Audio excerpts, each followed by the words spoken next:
اور ابھی آپ کو لاہور سے اہم خبر دیں، جہاں پر اسماگ کی شدت میں ایک بار پھر آج اتوار کے روز اضافہ دیکھا جا رہا ہے، جس سے معمولات زندگی بھی بری طرح سے متاثر ہوئے ہیں۔ ادھر محکمہ موسمیات کی جانب سے آئندہ 24 گھنٹوں کے دوران بارشوں سے متعلق اہم بیان سامنے آیا ہے۔ صبح سویرے لاہور کا فضائی معیار انتہائی مضر صحت رہا، جس کے باعث لاہور دنیا کے آلودہ ترین شہروں کی فہرست میں ایک بار پھر پہلے نمبر پر آ گیا۔ اس حوالے سے پنجاب حکومت نے الرٹ جاری کیا تھا کہ بھارت میں کثرت سے فصلوں کی باقیات جلائے جانے سے لاہور کا ایئر کوالٹی انڈیکس غیر معمولی طور پر بڑھ سکتا ہے۔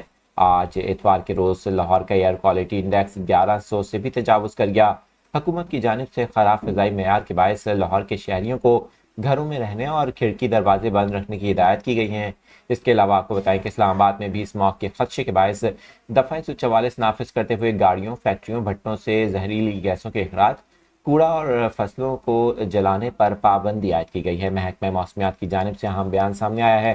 بارشوں سے متعلق محکمہ موسمیات کا بتانا ہے کہ آئندہ 24 گھنٹوں کے دوران یا آئندہ 2 روز کے اندر پاکستان کے کسی بھی علاقے میں بارش کا کوئی امکان نہیں۔ پنجاب کے بیشتر علاقوں میں اسماگ کی شدت اسی طرح سے برقرار رہنے کا خدشہ ظاہر کیا گیا ہے۔